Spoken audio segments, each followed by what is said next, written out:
Welcome to Everyday Enlightenment. I'm your host, Patty Teal. We have a very special show today.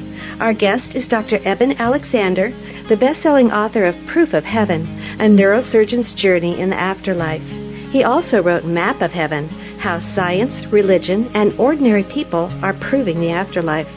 Dr. Eben Alexander spent over 25 years as an academic neurosurgeon, including 15 years at the Brigham and Women's Hospital, the Children's Hospital, and Harvard Medical School. In 2008, his own remarkable near-death experience radically transformed his understanding of consciousness and the brain. Dr. Alexander co-founded the nonprofit Eterna to share this information, to further the research on science and spirituality and the nature of consciousness, and to encourage people to bring unconditional love into daily life. Eben will be coming to Sedona Mago Retreat October 7th through the 9th to put on a retreat called Beyond Illusion, Reality on Both Sides of the Veil, and will be joined by Karen Newell, co-founder of Sacred Acoustics, and Dr. Gary Schwartz, a renowned professor who will share recent research regarding communication with the other side. Welcome, Eben. Well, it's great to be here. Thanks so much for having me. I imagine this was quite life-changing for you. Well, it did. It's been quite a journey of discovery, and I'd say I'm still on a relatively steep part of the learning curve here, trying to assimilate it all and understand what it means. It's a beautiful journey all around. I'm not sure if you're aware of this, Eben, but Sedona Mago Retreat, where you will be in October, is part of the Tao Fellowship. So if you don't mind, I thought I'd read just a little passage of your book. It says, Lao Tzu, the founder of Chinese religion of Taoism, said the Tao is like a great womb that produces everything, yet contains nothing. The Buddha described true reality as emptiness, an emptiness that is at the same time not empty at all, but full beyond all comprehension.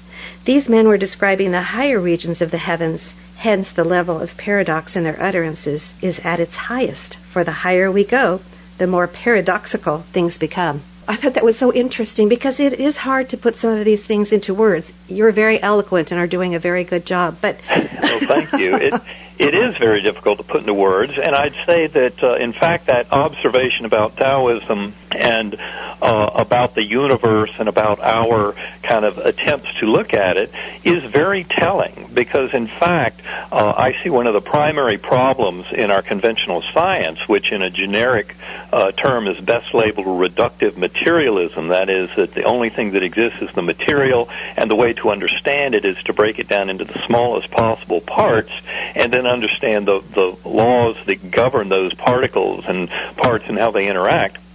From my point of view, since coma, I see that is fraught with error. That reductive materialism is guaranteed to lead to confusion and distortion about understanding the universe. And that's because of those false boundaries of self. The more we try to falsely separate parts of this universe out to understand them, the more we are introducing distortion and confusion. Now, at one level, at our kind of linguistic level, sometimes expanding that field of view to fully incorporate great swathes of time and space and a deeper understanding of the nature of reality can seem somewhat paradoxical. And yet what I believe is that the best way to look at any of this is to take the broadest view possible. And the more we can take it all in terms of trying to explain it, the more it seems to kind of come together in a sensible fashion. And in that way, I would say that anything that appears as confusing and distortional is usually a result of that kind of false separation. We sometimes think that, the human bandwidth, our capacity of understanding is very limited, and therefore we narrow the bandwidth in hopes of understanding it better. But in fact, you must realize that we throw out information when we do that. And that's why I believe that a much better way of coming to understand the working of this universe is through meditation, through kind of a top-down view, where we start to expand our overall conscious awareness. And once you realize consciousness is not created by the brain, but is allowed in through a veiling filter in a very limited fashion, you can start to see how deep meditation going into consciousness, when it involves going beyond the veil and encountering that universal infinite consciousness that is the basis of all of the conscious awareness of the universe, that's where we can actually start to come to a deeper understanding of it. And that's why I often recommend to people that the best way to get to know this universe and our role in it is really to expand our connection to it and expand our awareness. And we can do that by going into deep meditation. And, of course, part of that is leaving behind that little voice in the head, the little voice that's also the voice of kind of logical and rational thought, but it's the voice of the ego. And the ego and its false sense of self as separate from the universe can be very misleading. And that's why reuniting with our higher soul in deep meditation, just as one does with a death experience or a near-death experience, allows us to have a far grander capability of understanding the nature of the universe and of our role in it. Absolutely. You're listening to the Young at Heart radio show on KTMS 990. Today's guest is Eben Alexander, author of Proof of Heaven and The Map of Heaven. Do you have any idea, and this may be a tough question and you may not have the answer, why you had this experience? Well, I believe that all of us are playing roles in kind of this evolution of consciousness, in this synthesis of science and spirituality, in this growth of understanding. In some sense, I would say that my role in this serves my kind of individual purposes in this growth, but also happens, as do all of our journeys, to have broader impact for all of us.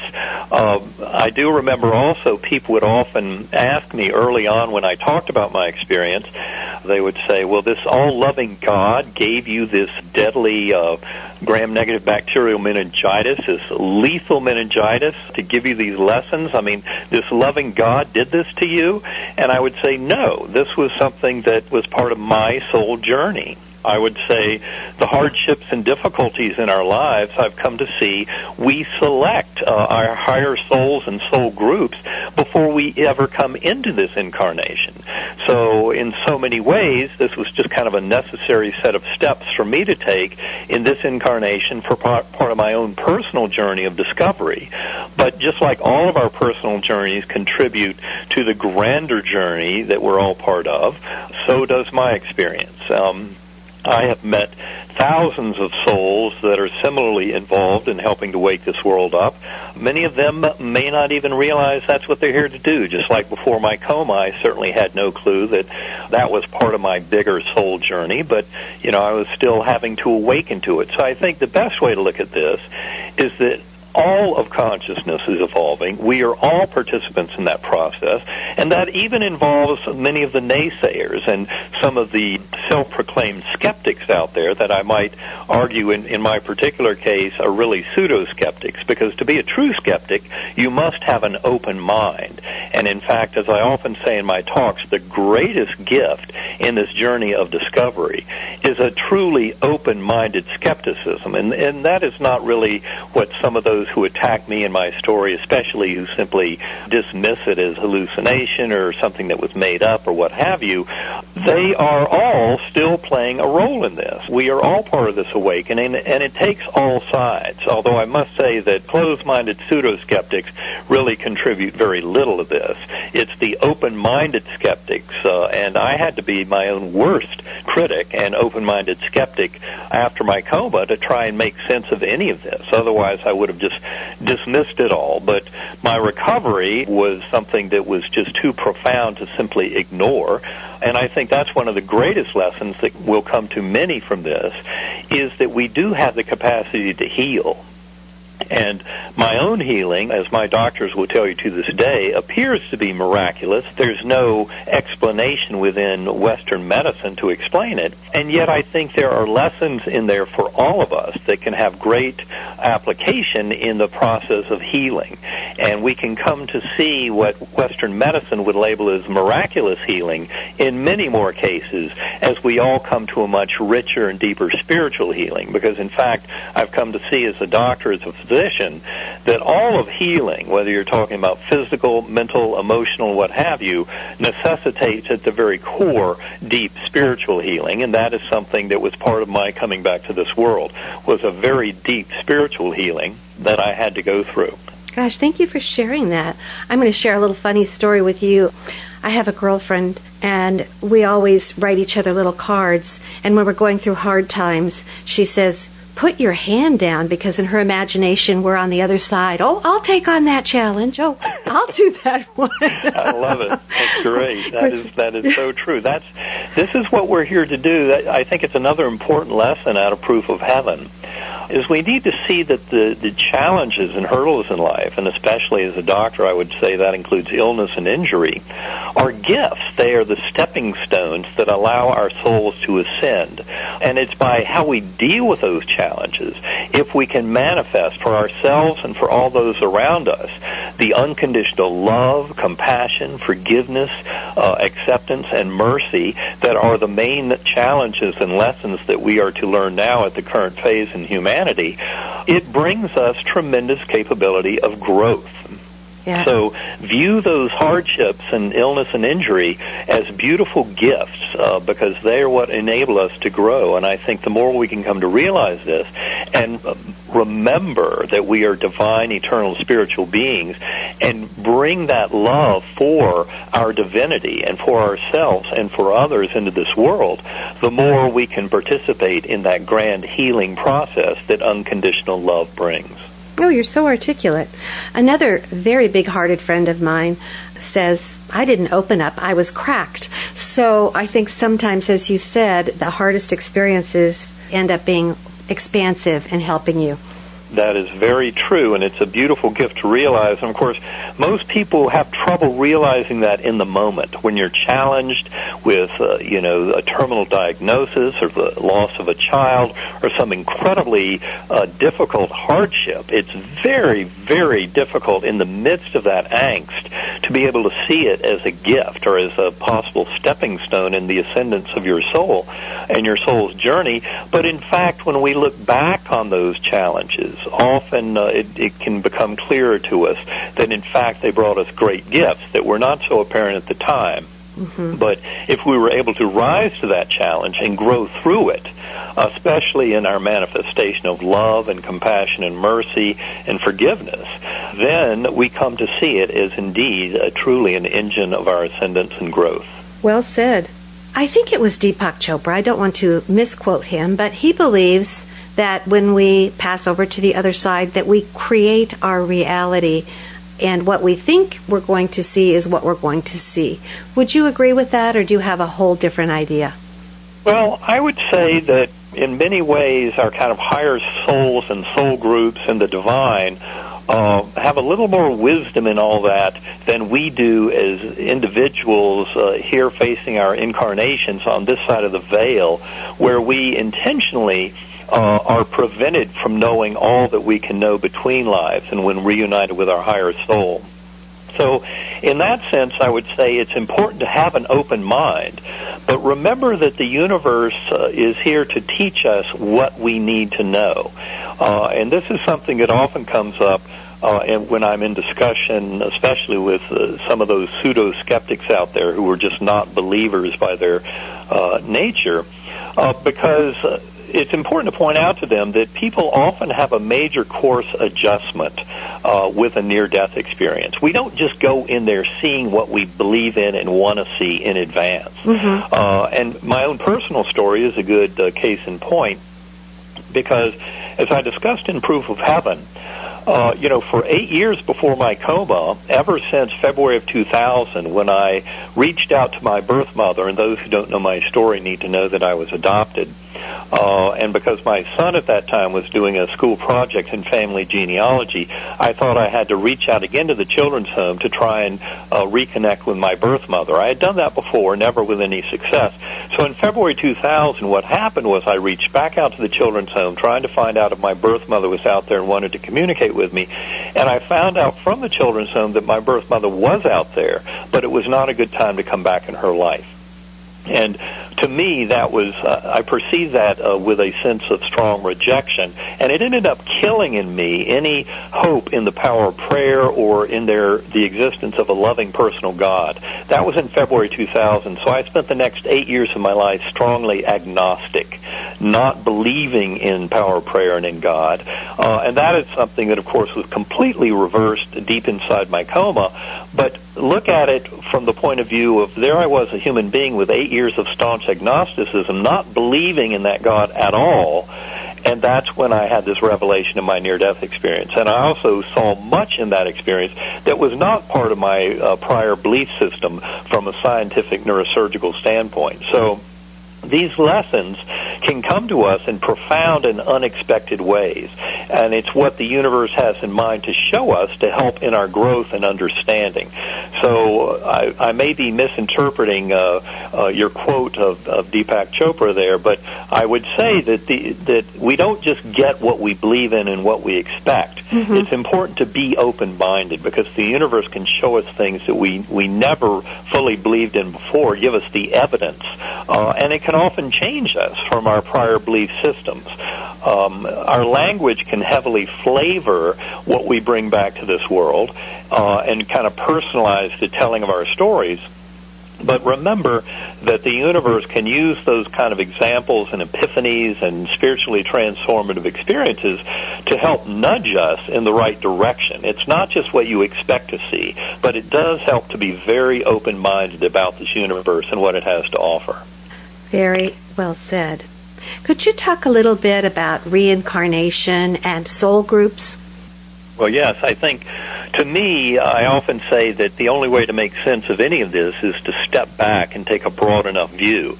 This is something we often encourage people to do in deep meditation, where you realize that little voice in the head is the voice mainly of ego, and that little voice is not your consciousness. Your consciousness is your awareness. It is what witnesses that voice, but it can also witness far grander sources of information. Now, one thing that to me was very clear from my deep coma journey, from my lessons in the core realm, had to do with reincarnation, and that the eternity of soul very much implies that we come back again and again in this journey of souls to get it right, to ascend towards oneness with the divine, but not through one incarnation and then eternal heaven or hell like I was taught in my Christian upbringing, but through something that's quite a bit different. Again, not expected based on my prior belief systems, but what the universe showed me was this very strong sense of how all consciousness is one. We're all part of one consciousness. It's not limited by time and space like our little view from the standpoint of a human being in normal waking consciousness. We have this kind of illusory sense of birth to death, nothing more. But that is not really the way it works. We're far grander than that. And that involves taking on this much broader mindset. And the broader mindset also involves seeing that my existence is not just in this one incarnation, but many incarnations interwoven in a beautiful tapestry with the many other souls in my soul group that are involved in this progressive ascendance towards oneness with the divine. Reincarnation is absolutely crucial to understanding any of this. It makes no sense if you are too myopic and limit this to just one little view, or birth to death, nothing more. So reincarnation was crucial. It was shown to me in that deep core journey, and yet it's taken me many years to try and assimilate that into my worldview, because so much of my writing about this and trying to share it with the world also involves trying to incorporate the lessons I was taught, the things that I witnessed, and the understanding that came to me in that near-death experience, but do it in a fashion that makes some kind of sense with my evolving worldview as a scientist, as a human being with these experiences, but also one who lives here in the 21st century with my fellow beings, all of whom are trying to make sense of our existence. Reincarnation, to me, was really the best way to reconcile that infinitely loving, infinitely powerful deity, that God at the core, that source, that deity that I witnessed in the core. It was impossible to see that deity, omniscient, omnipotent, and all of that, to allow the suffering of innocents like children and animals in this world. To me, that was a vexing point that needed to be somehow reconciled, and it was easily reconciled by seeing that the reincarnation that I saw as part of the fabric of reality in my coma journey also brought much sense to interpreting this world, giving that suffering of innocence, and especially children and animals. That's what really forced me to acknowledge the power of reincarnation as an explanatory module. Now, another thing to point out about that is I didn't realize that there actually is quite a strong scientific basis and scientific literature on reincarnation. A lot of that comes from the University of Virginia, the work of Ian Stevenson, and lately of Jim Tucker. They have more than 2,500 cases of past life memories in children, where the most ready explanation was reincarnation. Now, I knew nothing of that literature before my coma because, of course, I would have considered it absolute nonsense. I would have spent none of my time studying it because, as a conventional neuroscientist, I believe the brain creates consciousness. But of course, when you realize that hopeless fallacy is absolutely false, that consciousness is fundamental in the universe and that the brain is a reducing valve that actually limits consciousness down to a trickle, it makes much more sense to study all that scientific literature on reincarnation. And when you do that, you start to realize, of course, this is the way that the world works. It's the only way to make sense of it. And there is a rich, evolving clinical background and literature on past life memories in past life regressions and between life regressions that I think are very important literature in trying to understand any of this. And for any individual trying to make sense of their life, it certainly makes sense to follow the writings and studies of Brian Weiss and others who have gotten into past life and between life regressions to realize that to try and to complete the picture, we need to pay attention to that much bigger picture, and that is that we've been here before and we'll be here again. I could just talk to you forever, but unfortunately, our time I enjoy talking about all of this. So is winding down. Just another question. When you talk about reincarnation, I remember I read a book, and it was a fiction book, something similar to The Lives of Oversoul 7. So these people were living in different time periods, having all these different reincarnated lives, but it was done simultaneously, since we're learning that time is not linear. Do you have a feeling about that? Yes, I think it's very important to point out something that was clear to me in my journey, and I explained this a little bit in Proof of Heaven and then expound on it a little bit in the Map of Heaven. But it has to do with the fact that time flow in this realm is very much illusory. It's part of the construct on this side of the veil. Even though there is a consensus reality that is unfolding, that is part of all of our shared soul journey, in fact, time flow in that realm is completely different and works much more in tune with the evolution of soul groups and the evolution of consciousness and kind of the ascendance of all of sentient life throughout the universe.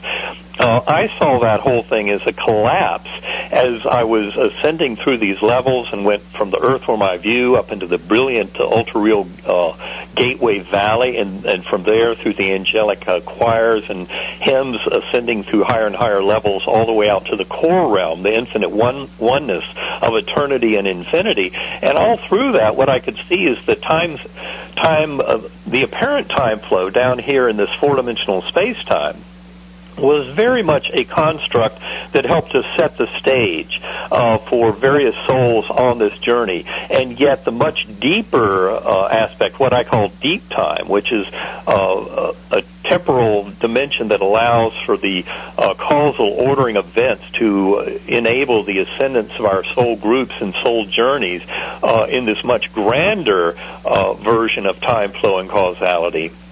That is a very crucial concept to understand. Time flow in that realm is much richer and deeper and much more attuned with the actual ascendance of soul groups than what is apparent in this realm. The time flow in this realm is very much like the Hollywood facade for filming a Western, whereas the themes and the plots of the individual soul journeys are more what make up the deep time and the causality in that higher realm. And one place where this has practical importance is when you discuss reincarnation, because by definition, a soul does not reincarnate in any fashion that removes it from availability to other souls involved in its soul group.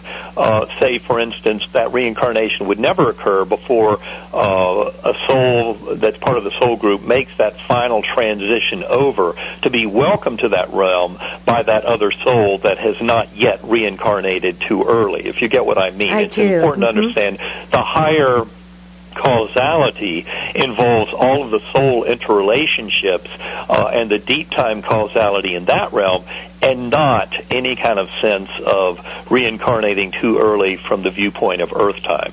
I don't know if that was a little bit obtuse, but just trying to show that causality in that higher realm completely trumps any kind of temporal causality in this realm. Well, I'm sure my listeners, along with myself, have a million more questions we'd like to ask you.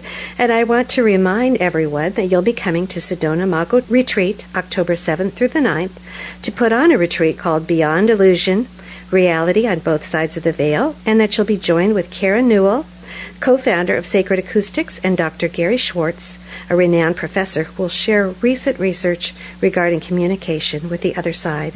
And I, for one, can't wait to meet you in person and to hear some more, because there is so much to talk to you about. And I just want to close with, I think that somehow this was part of the master plan, to have someone as well educated as you and a physician to have this experience so that you could share it with the rest of us. So thank you. Well, you know, there are many experiencers around this world, and I've been privileged to meet thousands of them, and you know, to me it doesn't matter if they're you know, a PhD like Gary Schwartz, who are very evolved in addressing all this from an academic and scholarly standpoint, or if they're a dishwasher at Starbucks, or homeless under a bridge, or I don't care. I mean, all souls are involved in this journey. Where I've been, it doesn't mean squat that I have an MD or spent all that time at Harvard Medical School, because this is a journey we all share. Well, I totally understand. understand. I love sharing it with all fellow humans who are interested in this lovely, absolutely astonishing universe that we are all part of. Absolutely. But because you were renowned in your field, people listened. I think this world needed that, but hopefully we're moving beyond that to a point where all individual souls honestly sharing their stories will always contribute to the growth of all of humanity. I absolutely agree. Well, thank you so much for taking time out of your busy day to talk to us. I so appreciate it, and again, I look forward to meeting you. Well, thank you so much for having me, and I look forward to meeting you too. Okay. Thanks so much. Bye now. Bye now.